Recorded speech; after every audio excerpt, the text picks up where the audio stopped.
What up, what up? It's your boy Court. It's your girl Niche. We back at it. Our 2 cents with Niche and Court. 2 cents that you ain't asked for, but we gonna give it to him anyway. You know, we back. It's been a minute. It's been a minute to them. They haven't seen nothing new, like... In like 9 days. You know, 9 days is when we stop posting it, but I mean, if they go to the YouTube page, they watch it every day. Run up the views. Shout out to the people that watched it thus far. Mm-hmm. Listen to 1 and 2 and how we dove a little deep into our story. And maybe that wasn't deep. Okay, well that's why we here. We're gonna dive a little deeper today, and we're gonna talk. We're gonna talk us. You know, like us as us. Us is me and you. Oh. Yeah, I think it's important. Yikes. Why you didn't tell me this before? I sent you the notes. You did not. You didn't read it. It's part of the script that I didn't write. I think it's important. I think if we look at episode 1 and 2, that they should check out on YouTube. I lied and said it was going to be on TikTok. It ain't there yet. But I'm working on it. A lot of shit. I think it's important that I think we've been scraping the surface. And I don't want to have a elaborate conversation where it may bore some people. Maybe not everybody, but, you know, we obviously start our conversations each time talking about what Kaden has meant for us, right? We talk about his journey a little bit, and we've talked about how we've kind of utilized that to be who we are, but I think it's important for people to know who we are. I don't think people really know. We kind of went into it, but there may be some things that we may have overlooked, and more importantly, just how we were prepared. What made us prepared to live the life that we're currently living, to have seen the things that we have seen, to battle test through, and being able to talk about it on our 2 cents. Like, what's led us up to this? And individually, right, we have experiences that have aligned us to join forces and to be able to combat it each and every day. But I think it's important. A lot of people may see the 2 episodes we've put out already and may think that, like, that was the beginning. But there was a beginning for both of us. So the question, and the thing I want to chime in on, is what has happened individually in both of our lives to allow us to be present and showing out at all costs to ensure that our number one heart soldier is taken care of. What do you think contributed in your life to allow you to be war ready? For the circumstances? Yeah. I wasn't prepared. I told you that. I wasn't prepared. I was thrown into the fighting pen and had to fight in order to survive. Not only for Kaden, but for Kiera and for myself. I got prepared along the way. Even my issues, or I wouldn't even call them issues, but the circumstances that led up to, you know, certain situations with me. I know, but everybody doesn't know. That's why we're here. Well, I think that's important, right? And it doesn't have to be the detail, but when you say Kiera, it's as if everybody knows how that contributed to fighting through each and every day. Yeah, with her, it was smooth in the terms of she was happy, healthy, normal, typical developing. We had a few bumps and all before she turned like 2, but it wasn't anything nearly as drastic as 13 hours old, and like a light switch went off and everything changed. So it was different scenarios, but she and I grew up together because I was a young mom. And I joined the military because college wasn't it. So Kiera and I, we grew up together. So that didn't prepare me because we were both learning and fighting for our life together. Right. And then after my first duty station, she was less than 5. When we got to Germany, we got separated again for a good period of time. Right. Went to Kosovo. She came back, got separated again. Right. We were on our way to a mission, but 9/11 happened. So. Okay. And then we left Germany, came to Bragg, and life happened again. I went to Iraq. So when you say life happened again, you don't think those life circumstances prepared you far better, more than you probably think, for what happened in 2009 when Kay was born? Because the impact of those, you don't believe that the impact of individual events prepare us for future events that may or may not occur? This will probably sound crazy to some, but a few will be able to. I knew I was gonna come back from the war. I knew I was gonna come back from a deployment. Like, I wasn't worried about that.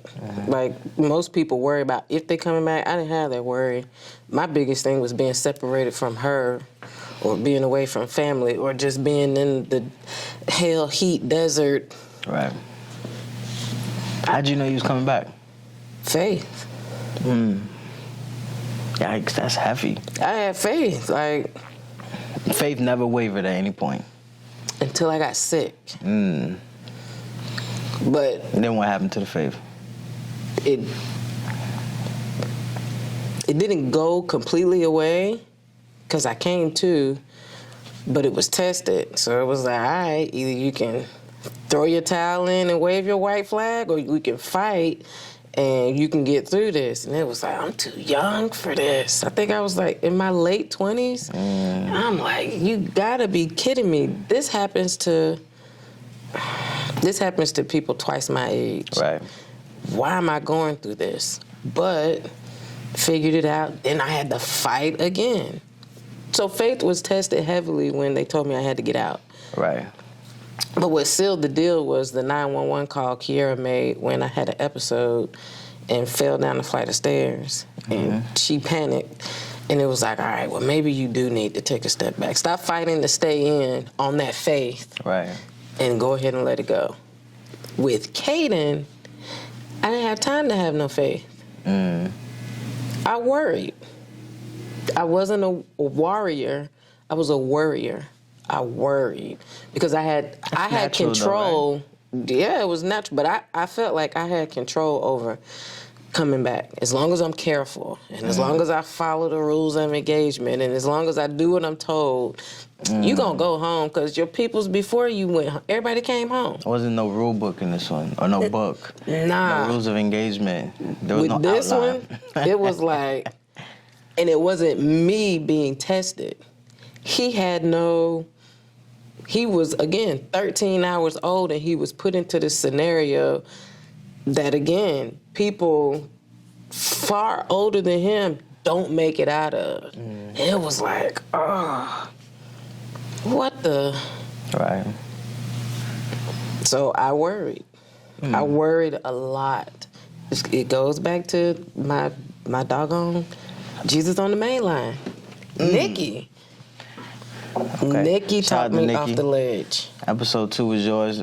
We might take over episode 3 too. She is that important to us. She comforted me. Right. I would get the phone calls. Did some of that faith that probably was lost in the midst of worrying, as you say, like, is that what you received from others, or like Nikki, as far as just that faith, and then you started believing again that I'm going to come home from this, similar to how you felt coming home from the war? Did you feel that faith bucket, if you will, be refilled? There weren't very many people that filled it. I felt like people had pity for me, and they felt sorry for me. So that made me angry, because it was like, stop petting me. Like, I'm all right. The faith was really, after the first open heart surgery, it was rough, but it was easier to digest. Right. He came home. We made progress. We were doing baby things. It was like, okay, so what? We don't eat a full meal out of a bottle. Right. But we're drinking from a bottle. Right. And we're eating with the spoon, and we can sit up in a bumbo or whatever that thing is. Then December 2009 happened. Okay. Faith was gone. Faith, after that point, you felt like it was totally out the window. Gone. And it was like, why do you keep testing this baby? Right. Like, give it to me. I can deal with it. I can figure it out. You didn't feel like in the midst of it, you were being tested as well? At that time, no. Maybe hindsight now, but at that moment, it was like, no. Why is he got issue after issue after issue? Now, today in 2023, it's easier to process. Right. But like I told you, like I have told you before, there's a little piece. It's really, really small because of everything that led up to what we have now. Right. I didn't bring a baby in there that had spastic quadriplegic cerebral palsy. Right. Happy, healthy, normal, just the G-tube, talking, You heard him babble. Was that for the first time? Like video? I probably saw it back then. I didn't really recognize it. Everything was so numb for me at that time. Talking. He was talking. Pure as day. Mama. I think, and not to cut you off, but like that time period, again, that's moments I really don't revisit often, probably for many different reasons. But I remember when we first had like the conversation, I was in boot camp, I left for A school, and you were kind of describing what was going on. And then when I come home, and to your point, I thought I saw a regular baby. Right. You know? Because that's how we treated him. Right. No, as far as like, even like some of the things you were talking about, I didn't see it. Right. And then to your point of what you're talking about, which we ain't gonna spend too much time on, is this December 2009. So it was a night and day, and even to me, that faith was tested because things did change drastically. And it's again, I want to focus more so on what got us prepared for that, because even that moment in the beginning was rough. Even that 2009 was so, that December 2009 was so horrific. Something had to get us prepared for that. God did it. Shout out to Hove. Because I told you, DJ there Khaled. were dark moments where, it's probably TMI, I don't care, transparent, where I didn't think Kaden or I were going to get out of it. And Kiara was the saving grace. Like, I can't do this.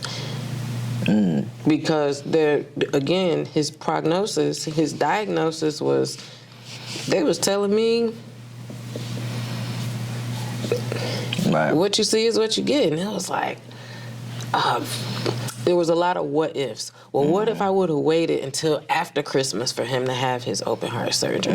Would this have happened? Or what if we would have had Dr. Blank instead of Dr. Blank? Like, because it was a different surgeon from the first time, because he had got a promotion. So, like, what if we would have tried to find him and let him do it? So it was a whole lot of what ifs. And so you're a tough cookie, right? I think you're I don't want you to breeze by and not acknowledge the many times you have been tested before this that really put you in position, even as dark as it may have been, as rough as it may have been, you really were in a position to thrive. And you probably couldn't recognize it from others that you were doing so well. Right. But clearly you have, because we're here today and we're able to talk about it. We're happy tears because we've survived it and we're still surviving it. Right. Again, I like to, I'm just trying to figure out where that came from. Like, for me, the optimism, like I never imagined that things wouldn't work out, right? I always had that faith that, yeah, this is rough. Granted, I wasn't knee deep into it. That's what I was about to say. Absolutely. I think if you would have, had the bird's eye view of that pivotal 18 months or 24 months, like, Caden was deaf and blind. And he was a vessel. And he really only did what we wanted him to do. Like, if we wanted him to go from the bed to the chair, we moved him from the bed to the chair. Right. When you and I put our differences aside and decided to, like, figure this out, he was a different kid. We had... I can't even say. He had been nursed back. Yeah, he had been nursed back to health. And on the last episode, you asked me, was I angry with you? I blamed you for not being there. Or I was angry with you because you weren't there, and because you weren't there, you were numb to using your words. You were numb, and I wanted you to feel that same sting that I felt. Because I was broken. Right. Silently depressed. And then dealing with wartime stuff, and then you still got to be present for Kiara, all the while still being present for your family and still being present for your friends. And before, my job was like, we gotta let you go, still being present for the soldiers on Fort Bragg. Right. It was like, who gonna help me? And we just didn't see, we weren't able to communicate. I wasn't able to communicate that to you. Right. For you to understand it because you weren't able to see it. Right. I think if you had the opportunity to see, maybe not the first one, but that second and third, everything would have changed because it broke me down to the core. Like, if he wouldn't have had the brain damage, I probably wouldn't be who I am today. Because I wouldn't have pushed myself. Right. So I had to get out my own way in order to rebuild him up. And while building him up, I guess I built myself up too. I didn't recognize it because I'm laser focused on Caden. It's Right. even now. You say, how you doing? You fuss at me. And I'll say, Caden had a good day. Or I had to go pick up Caden's prescriptions. Or I made his an appointment, and then you'll stop me and you'll fuss and you'll say, how are you? Right. I'm so not conditioned. But you're also a mother, so I try to have some type of sympathy towards that, but because I know the history, I don't want to lose sight of that. Like, I have to be present in those details of, no. Not your task or what you have done as a mother. Right. How are you as a person? Yeah, that's right? hard for me. Because a lot of times, nobody's going to ask you that. Right. Right? Nobody's going to take the time out to make sure you, There are very few Right. that do that. Right. And can distinguish between the two. And when I'm bullshitting and when I'm just present, if that makes sense. I try to be more aware of doing it, but because I've done it for so long, I feel a ways if I'm asked how I am and I don't acknowledge my checklist, because my checklist has been my life for 14 years. Right.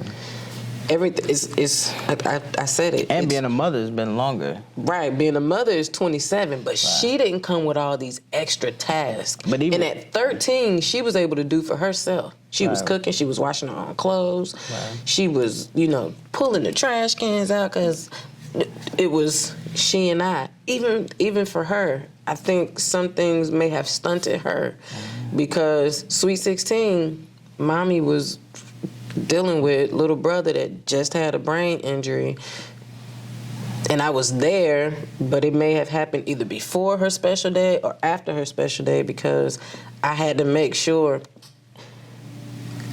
priority-wise, it was almost like he always took the front seat and I had to put her in the back.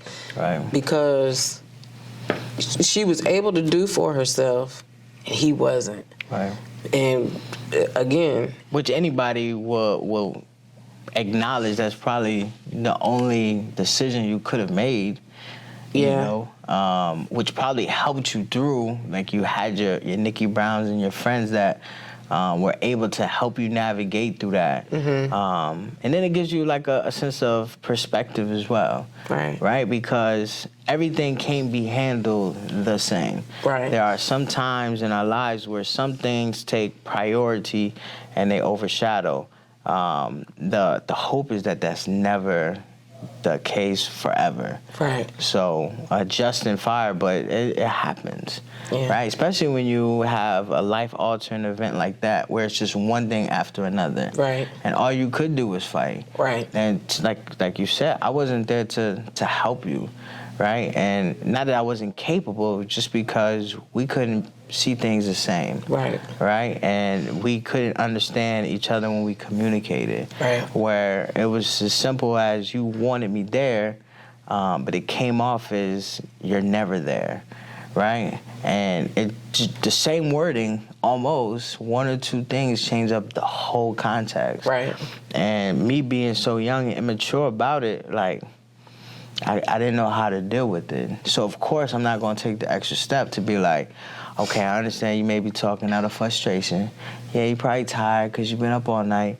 How do I be present? I didn't understand how to navigate through that. Right. So that created us to have these issues those issues that we had. And even speaking of the 2009, our inability to communicate is the reason why I wasn't there.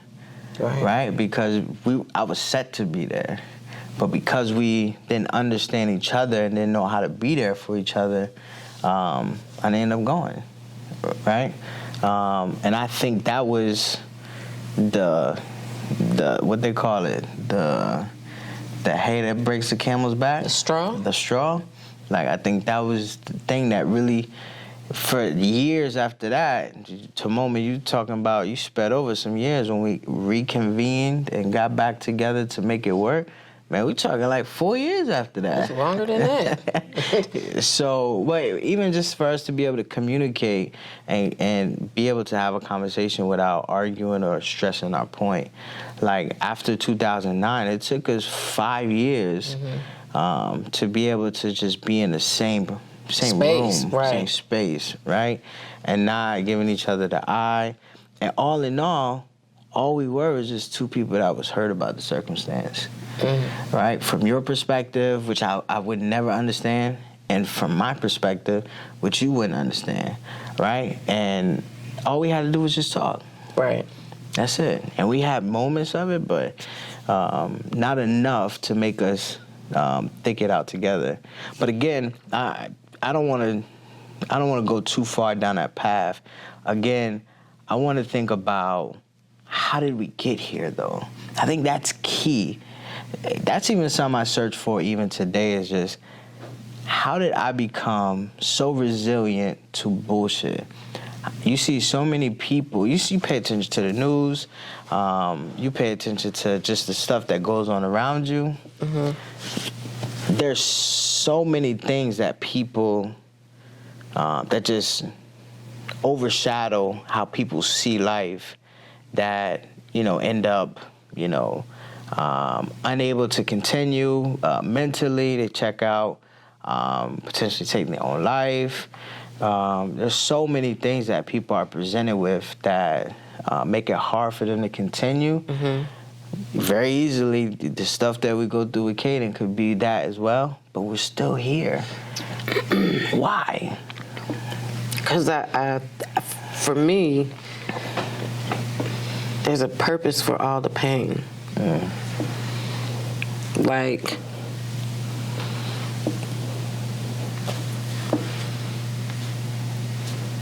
maybe he was sitting here to mend my broken heart.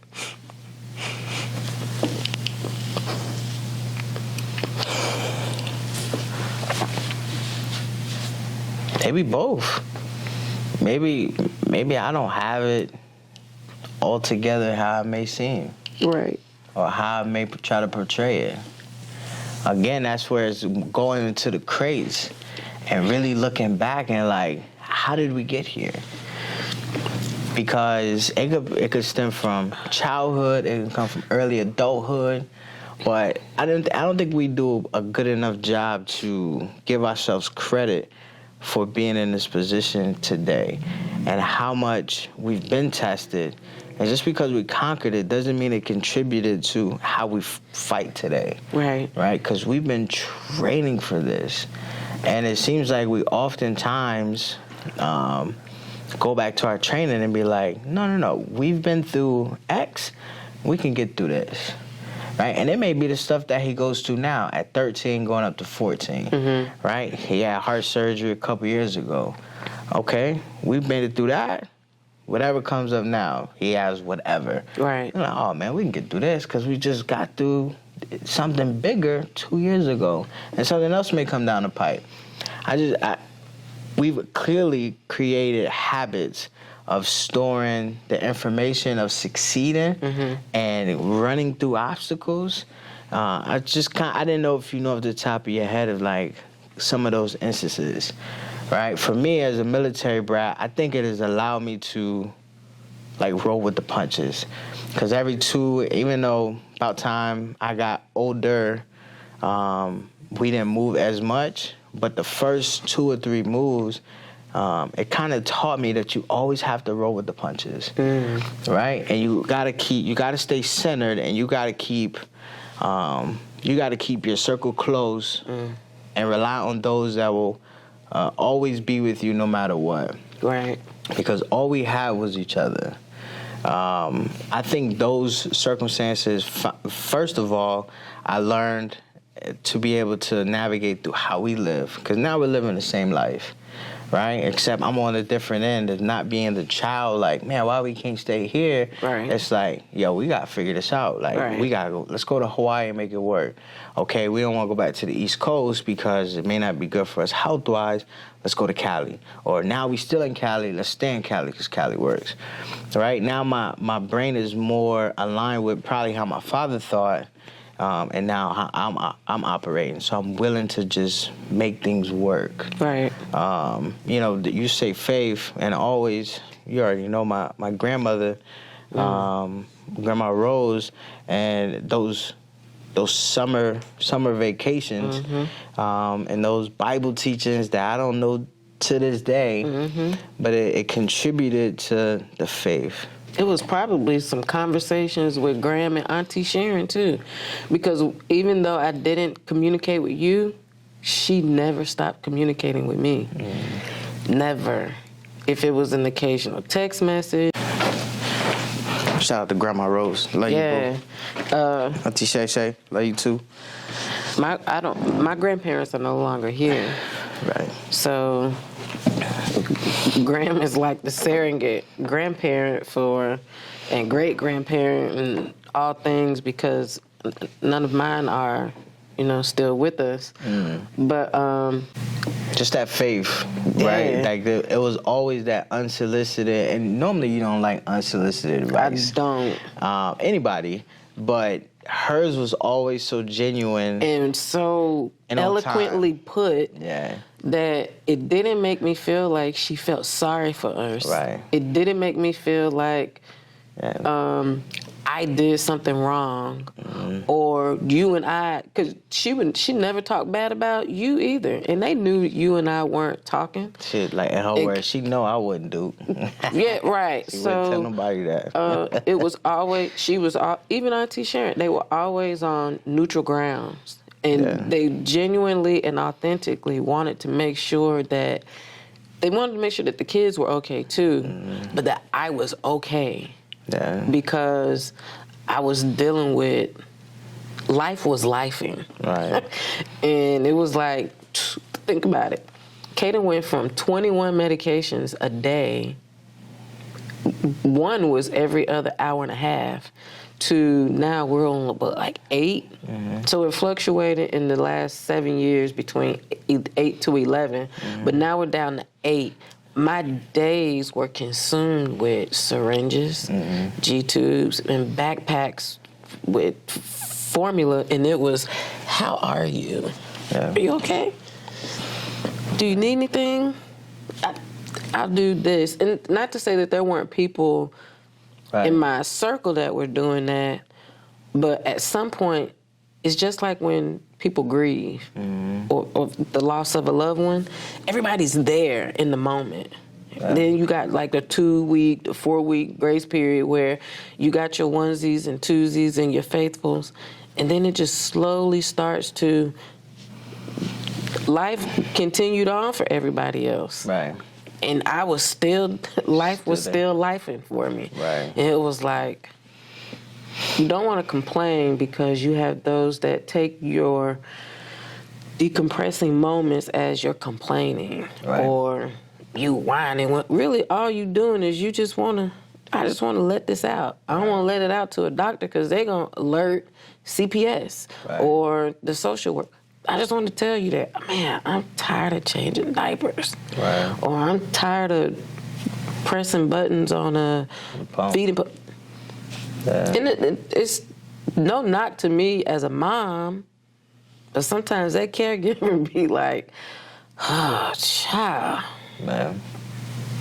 Very few understand it. Right. Very few have lived it. There are, I have to give Tanisha her roses. Tanisha Wilkes and Josh.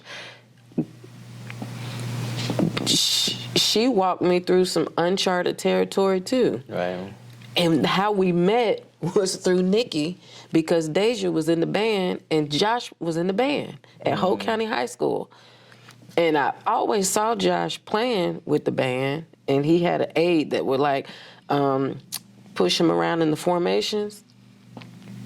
And she and I met, and it was like, she thinks she Kaden other mama. She used to work at the school, right? She worked at school, but that was after Josh. Okay. Yeah. Then she went to Don Steed with Kaden. Kaden had 2 great people, Miss Sharon. Miss Sharon. Kaden's had a great support team. And absolutely. Yeah, great people that have supported us throughout his entire journey. But between Sharon and Tanisha, Sharon was his aide, but Tanisha was the mom who was empathetic with me because we were going through similar circumstances with our boys. Right. It's even crazy now. I was just talking to you. They both decided they wanted to do something a little Willy Wonky back in December. And it was like, y'all got telepathy? Because how we both going through at the same, or one right after the other. But Tanisha has, she's an ear that doesn't judge. If that makes sense. No, absolutely. Like even when I can't, because she's going through it as well. Yes, you can't judge anybody if you're going through it. They understand you better, right? People that judge, they don't get it. They don't get it. They don't know what it's like having to not have a full night's of sleep, or being or having a camera in your face 365 days a year, 24 hours you're watching over somebody because you are their you are their eyes, you are their ears, you are their feet, you're everything. But Tanisha, she restored my, like, there's certain things that I can call her and talk about, like if Kaden is sick, or just anything, like puberty. Right.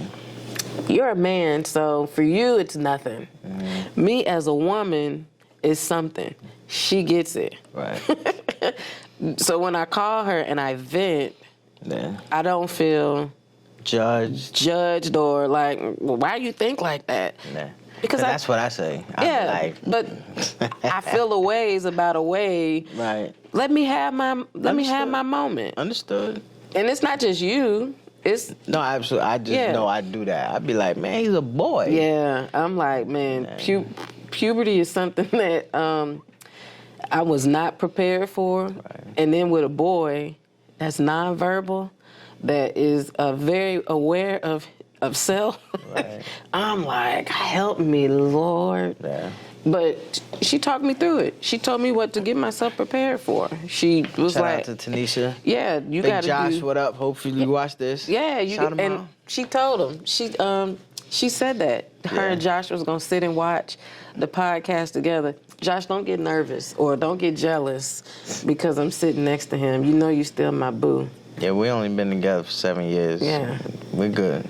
You still my boo. Yeah. You still my first boo thing. We had to cut a YouTube short for him. Just send him the video of that. But yeah, so Tanisha played a vital role too. She prepared me for preteen, teen, and adulthood, Kaden. Right. And it's preparing me for things to come. Yeah. Yeah, because she gives great perspective, and she understands my mom guilt. We might have to have a conversation with Tanisha. Yeah. Like, I don't want to put your business out there, Tanisha, but who's helping her? We help each other. Because like how like She's gone through it. She's a couple of years ahead of you. I'm her listening ear. But again, like who's her Who's OG? her OG? Yeah. I've never asked that question. Selfishly, and now that you say it out loud, that's selfish of me because I've never asked her who her person was because Right. she's my She's your- person. yeah. She's my the diagnoses are different, but the individuals are so similar that Right. I can call her and I can break it down similar to what they tell us, and she'll understand. Right. And it's vice versa. If she calls me and there's something going on there too, we figure it out. Right. Everybody don't have that ability or capability to help you break things down to the least common denominator. Right. I keep using the word judging. I don't like being petted, and I don't like being judged, like you said, for circumstances that you have never had to deal with. Right. Personally, up close and personal. You should say that at the beginning, and I never understood it because there were circumstances that arose in our life where, you just didn't feel as if you were being understood. Right. And you would voice that to me, and I didn't understand exactly where you were coming from. And I think after us getting back together, first just seeing things eye to eye and being able to communicate, and then us obviously getting married, I started to understand a lot more because I'm the same way where people would give me unsolicited advice and it's not what I need to hear or what I want to hear. And I didn't really quite get it at the beginning, but now I understand truly like what that meant. But you were saying that to me from day one, and I was like, yeah, I don't know what you want me to do, cause like I'm here to help if you allow me. And I didn't know how to be there for you without trying to solve the problems. And I didn't know how to articulate it for you to understand because it was something that you needed to see and Right. feel in the moment. Probably more feel, because it ain't even see. No, Something you gotta feel. no. Some of those, some of those situations, seeing it alone would have broke. Again, think about an 8-month-old. And he was a little smaller, so. Right. But you saw him right before. Right. It was like, who is this? When we went back in there, who baby did y'all bring out? Right. Because this not the baby that I brought y'all. Yeah. And then 24 hours later, I know this not the same Kaden Tyler that I brought in here on December, blah, blah, blah, blah, blah, 2009. Yeah. What happened? To this day, I'm a little thankful and I'm a little angry. I still don't know what happened. Yeah. And where I was coached to, do this and sue that and malpractice this, it was like, maybe it's best that we don't know exactly what happened, because then would my fight be to make them pay for it? And I don't mean monetarily. I mean make them pay for it, or make him stronger Right. and help him progress. Yeah. And we kind of went through that a little bit when we came to Cali in 2009 for his open heart surgery. 19 February. When we had to go to CHLA and what's the doc name? Dr. Kim. Dr. Kim broke down how they were going to do it. And I was flabbergasted. Yeah. And he was so vocal about what could go wrong and what would happen, and how that kind of related to what did happen to him in the beginning in that December circumstance. So then it opens up old wounds of. I told you. Is that what happened the first time? I told you that, and you fussed at me because I went on a tangent of, I got to figure this out. They about to put him under medical hypothermia to preserve brain function that he does have now while he's on the heart and lung machine for however long it takes. Did they try? Or did they try to do that and then and it failed? And it was like, Dr. Kim was transparent. Like, he didn't sugarcoat nothing. He was too comfortable with saying it. I was like, yo, you got any fake this gonna work? Like, but it's what we needed to. Yeah, though. because I was already broke. I had already prepared. Again, I said this on the first one. I had prepared myself for December 2009, leading up to the early 2010. I prepared myself for, this is gonna be bad. Yeah. Because it was like they said he was gonna have to get the valve replaced in 2 to 4 years. He kept that valve for 9 years. Yeah. And the only reason why he had to get it changed then is because he decided he wanted to outgrow it. Otherwise, it still would have been there. Right. Even this previous procedure, I wasn't as nervous.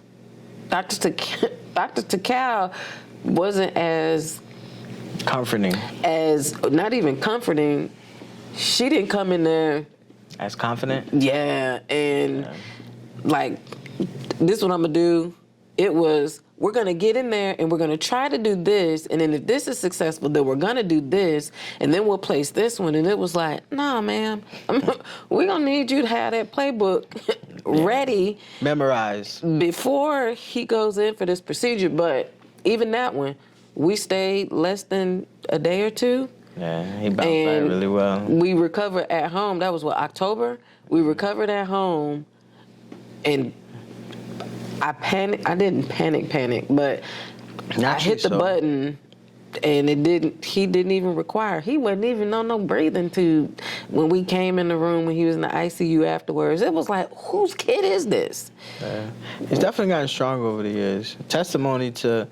A testament to everything, like you mentioned, as far as just the hard work you put in, his supporting cast from years ago. Though that's the thing. That's what I'm so infatuated with now. It's like the stuff that you said about Tanisha, Mr. Ron, like all that stuff was, 8 years ago, 7 years ago. But it's a contributing factor to what's going on today. So that it has me thinking, what happened years ago to allow us to be in the position that we are in today?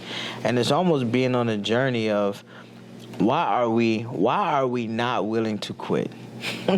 Right? And it's deeper than just like even the purpose, right? Pain and the purpose, what does that really mean when you break it down to the lowest denominator? Right? None of this is in vain.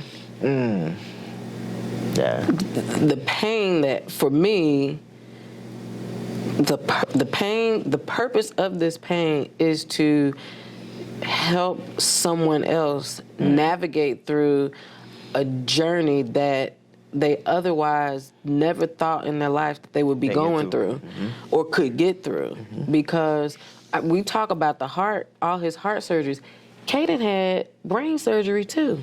Yeah, we're going to talk about that in depth on the episode. No, I won't get in depth, but that was scary as hell. I believe it. Because they drained all his cerebral fluid out. And he had to lay at a certain angle and it was like, what the? And I'm looking at his And I'm like, and it was a white room. The bed he was in was white. The sheets he laid on were white. Everything in the room, to me, it just seemed. That's why you don't like white. That's why I don't like white. That is, that's the first time you said that to me. I don't like white. And it's a reminder of his heart has been tested many different times. Right. But it still prevails. His brain wasn't affected initially. He didn't have any brain issues. Right. It was just his heart. It was the cause of the heart procedure. It was the cause of the heart procedure that caused his brain.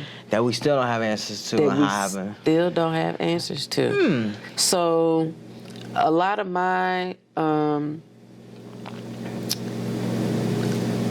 lot of what you have to put up with me or from me is all because of that uncertainty. And it's built up, and I don't know how to communicate it, or I don't know how to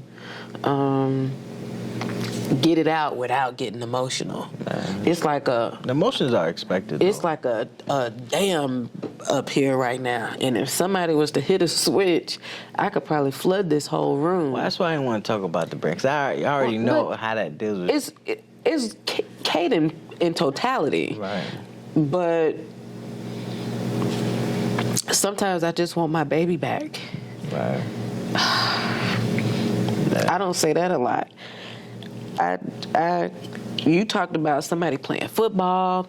I want the little boy to ask his mama to go to the dance with him. This would be around the years too. I want I want him on 8th grade night, because he the quarterback of the football team, to pull me out there and give me my rose, like. Sneaking out the house, going chasing girls. Well, no, I don't want that, because I don't want to hurt them. But the same way there are things that you envision that you would do with your son. Right. I long for them. I desperately want them. And I not to cut you off, but where are my waterworks today? Jeez Louise. I was trying to avoid it, but I'm glad we're keeping it authentic, because even like that, I've had and I told you, one of the things, the gifts and the curse of being in the military is I get time away sometimes when I deploy, and it almost felt like jail, because I feel like I was in a prison, because you take a few steps back, you don't have the same liberties you're accustomed to. But I got an opportunity to sit back and just think. Yeah. And gift and the curse that I have. And one of the deployments I did recently, I sat in my room and I thought, and I faced the ugly, good, bad, and ugly thoughts that I had. And one of the things I came to that I didn't really realize I had was not having the ability to turn him into little me. Right. In that aspect, because I was able to do that with Keyshawn, my younger brother, but the one person that looks just like me, has the same DNA makeup as me, I won't have the ability to showcase how loud I can be, how motivating I could be. I've done it for many other kids and people, but my own son, I don't have the ability to do it in a way that I'm accustomed to. I was about to say. And, right. Yeah. That I'm accustomed to. But that was part of the reflecting time that I had was, well, maybe you can't do it in that way. Now you gotta find other ways. That was the universe speaking to me of, okay, now that you're not gonna be able to do it in that way, find another way. And that's where that confidence starts coming, and that hunger to get all the necessary questions answered. And that's why I keep asking the question of, how did we get here? Like, why are we still here? Because I think that's going to help us catapult and move forward, not just us, but Caden. Right? Because the energy that we give out to the world and to him helps to energize him so that he can do what he needs to do. Right. But if we are all in our feelings and we no longer have the ability to, part Red Seas, then he's just gonna sit there and he's not gonna progress because we're his leaders. Right. Right? He leads us by demonstrating that you can make it through anything, but we are the ones that are able-bodied and we must lead. Right. We must. How do we do that? And I'm so eager to figure that out, and I'm willing to do whatever it is. And I think the key to actually making that happen was you, and that's why we're here talking, right? Those tears are necessary because it's really cleansing, right? It's your opportunity. I always, I tell you, but everybody else should know that. I always tell you, you gotta tell your story. Your story's dope, yo. Like, you have to share it. And it's bigger than, it started before Kaden. Right. Right? It's linked into being a young parent for KB, for Kiara. Right? It could be you. Shout out to KB. KB, what up? Hopefully you watched this. If you ain't watched the other 2 episodes, We're going to need you to do that expeditiously. you and Noah sit y'all asses down somewhere and watch this. But no, honestly, there's many different layers and makeups of you. I want you to share that in all ways, right? Through podcasting, through writing. You're a dope person. I don't say that because you're my wife. I say that because you're my partner and everything that we do. And it's necessary because, as you just said, it's going to help somebody. Right. Some young girl, some young man, somebody, period, to be able to navigate through them circumstances. And for me, too, because I kind of keep all that to myself. Because for so long, I've been trying to figure out how to navigate through this. Sports has been my centerpiece, right? Like, I always knew sports. What else? Right. All right, that's why I picked up a camera. That's why I'm interested in other things outside of just sports. Right. It's important for us to figure out how we got here, because it'll help us navigate to where we're going. And I think that's key for this episode of just, yes, we're navigating through, but we couldn't have navigated through this without X, Y, and Z. Right. Your time serving in the Army, who? My time serving in the Navy, who ya? And where I got you, that's definitely going to be a short, by the way. I'm going to chop that up right now. But even, us serving in the military and how we met and everything we've been through is the reason why we're here, we're kicking, and we're thriving. Right. Right? We're not feeling sorry for ourselves all the time. We're going to have our moments, of course. But we always choose to get up and fight. Even if I may complain because you're complaining or whatever, or you may not be seeing how I'm seeing it, we always choose to get up and fight. Right. I love the day. We're still chasing after goals, and that's important. So I think that's key for why we do our 2 cents, because yes, you could have been through, may have gone through a lot, but it doesn't mean that you can't continue to press forward and actually change that or change the trajectory, because it's important. And shed the tears, cleanse a little, right? I'm a G. No, you are. You a low KG, but No, don't respect respect my gangster. low KGs are cool. No, who says who? It depends on the font. Boy, Because if you don't, you have some of them where they got a little swirl in I there. don't need no. So you gonna give me a swirl? Well, it depends on the font. You ain't like no Times New Roman. You like I can't think of no other fonts beside that. But you definitely like script. I'm a G. Yeah, I said you Capital. G. Okay, capital G, depending on the font. I love you, by the way. Whatever. Yeah. I think it's important to close up with episode 3 with a dime. I think you should drop a dime that you want to lead the people with. Dime dropping dimes. You can't be a worrier and a warrior at the same time. So if you're gonna worry, just do that. But if you're gonna fight through it and be a warrior, pray and let what happens happen. Can't do both. The two can't coexist. How'd you learn that? Because that's profound. Life. Okay. So you went through it personally.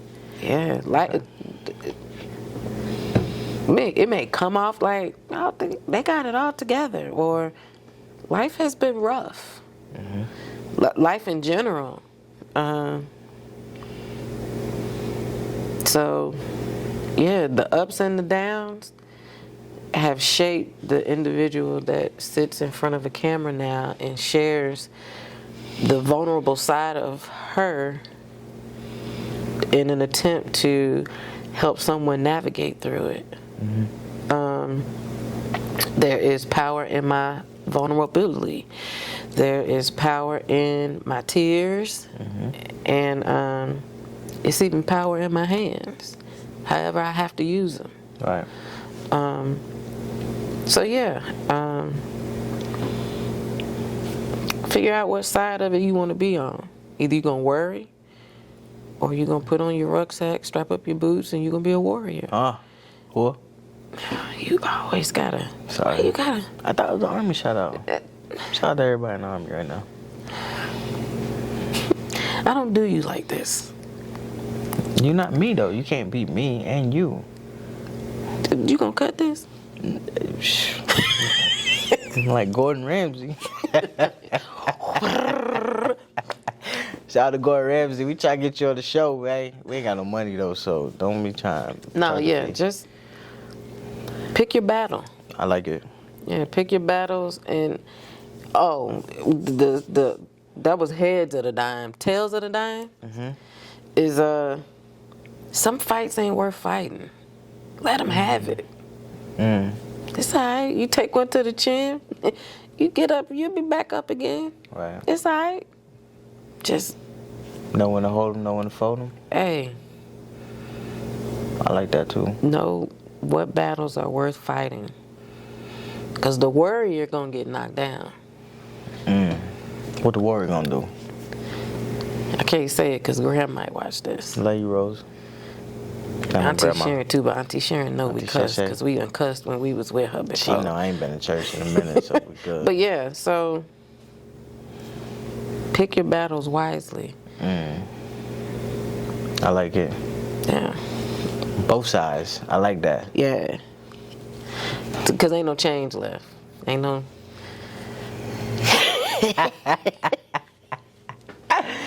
Ladies and gentlemen, she been working on that all week. Get your hand out my pocket. Get your hand out my pocket. Down, jumping downs. You can like keep how the you change. I like you getting comfortable with this. Whatever. We gotta get a whole mic set up and shit. 'Cause that's one of those you gotta swing the mic away. Bah. Do the old Obama drop. Bah. Man, shout out to Barack. I ain't gonna say we need you, but Man. I ain't even into politics. I don't even know why I did that. But Shout out to Barack and Michelle. and Michelle, Sasha, Malia, all of them. Yeah, even The what was dog? the dog name? Yeah, I was knew- just about to say I want a knew doodle you- too. I knew you was gonna be You know ignorant I want a with it. doodle. I want a doodle. If you got a doodle out there, send us a doodle so we can train it for Kaden or Kane Corso. Yeah, we definitely need to get that. Yeah. I like that. Yeah. That's good. Gonna give you a little 2 cents ain't nobody asked for. Why mine got to be little? Did you peep that? We just had a conversation about that. You know what? I apologize. Can you look in the camera when you say that? I'm looking at you. Let the people know. I apologize because there ain't nothing lil about nothing that we're doing. No, not at all. And I don't even take offense to it. That You know I doesn't don't. matter what you would take offense to. I'm apologizing for it. So go ahead and do your 2 cents that nobody asked for. Okay. I sure will. Yes. Get your team together and rock out. Ain't nothing in this life. The beauty about life is that it's a collaborative act. So the more mature and the more you get into this, you'll realize that it's about your circle. And it's about the people you surround yourself with. They'll either motivate you or they'll bring you down. Right. You choose, right? And if there ain't a leader in a bunch, you be the leader, right? And pointing everybody in the right direction. But definitely be mindful of the people you surround yourself with. I think that was a dime that we had dropped earlier, but it couldn't be more truer today than it was then. It's very important to surround yourself with good people and to be a leader if there isn't one present. One of the best signs of a leader is one that can follow as well. So just because you're a leader don't mean you can't take a step back every now and again. So that's my 2 cents. She ain't asked for it, but I gave it to him anyway because that's what I do. That's what you You do. know what I'm talking about? Yeah. Hey, if you ain't checked out the YouTube page yet, we on YouTube. TikTok, we still coming for you. I ain't forget about you yet. We're going to chop and screw this up real quick. Throw you on Instagram. Follow the Instagram. Right now, you can follow the Hawk Fitness page because we out here getting fit. Goddamn. You follow the Fitz Entertainment page because we out here throwing flicks. Goddamn. They're the only two that they can follow. Don't you be sending nobody to my personal Instagram. Nothing. Follow everything great that we doing because we trying to be great. Look out for some things that we got going on. Everything is fueled by, to your words, the pain that we were dealt, but we have spewed that into purpose. So look out for us. Everything Kane Strong, everything Hawk Fitness, everything Forever in the Zone. We here for a real reason. We recognize that. That's why we wanted to start with something like this.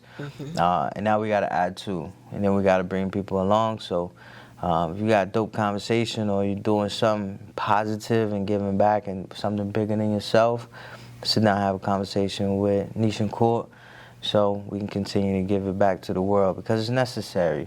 Right? None of that fake shit for likes or views. I know a few people have tuned in, and we appreciate you. Very appreciative. And that's all we need. We need genuine love. We don't need that fake love for likes. We need the love for lift and for faith that everything's gonna be okay. Because that one person, we could have impacted them 1,000 times over. That's it. That's it. That one person. That's all that's necessary. So if you watched it and you like it, share it. I know I talk shit to y'all on social media. Sometimes I mean it, depending on what time of the day it is. Excuse me for burping on the mic. But share it, comment, let us know, give us the feedback. It's the only way we can get better. We having real conversations, as you've seen the tears starting to flow. And it isn't by design, it's just, it's time to be truthful about what have led us to this point. And we hope to see you next time. So like, comment, subscribe, share, follow, and all things. YouTube, IG, everything. Facebook, Twitter, LinkedIn. Hey, it's coming. it's coming. We working. Yeah. We want to do dope things. We want to create some dope projects. We want to reach the big businesses, and we want to impact similar lives as ours. We'll talk more about it, and I don't want to get too in depth on the outro, but you know, big businesses, don't forget to take care of your special community, right? There's some things that could be applied and that could be given to parents such as us that could really relieve the family and the child ultimately. You don't got to do it. It ain't always got to be about for the money. Sometimes it's just good enough to do it for the impact. And it may be necessary. Open the water gates again. I just wanted to be truthful real quick. So we'll start talking more about that because that's a topic we probably could talk about for like 2 hours. We won't today. Please. Because we already dropped the dimes. You already got the 2 cents. And I'm dropping tears again. She chopping Lord, tears, but Jesus, she why am I emotional? but she a capital G. I am. Hey, doves cry. You heard what Prince said. I think that's what he said in the song. said doves. He said, "This is what it sounds like when thugs." That's what he meant to say. Tupac said thugs cry. Did Tupac say that? See, look at you misquoting something. Somebody said that. Biggie? Thugs cry? Oh, he did a song with Bone Thugs and Harmony. My bad. Notorious. Hey, our 2 cents. Notorious Thugs. Yeah, with Nishan Court. Check us out. We so dangerous. None of these niggas can hang with us. Straight up, we no angel dust. Sorry. I just showed mine. Check us out for the next rap show. And we out. Wicked. Man, why'd you make me cry again? I didn't do that. You did do that. You always trying to turn on the floodgates. I mean, quit bad, turning on tears. All right. I'm ready to eat.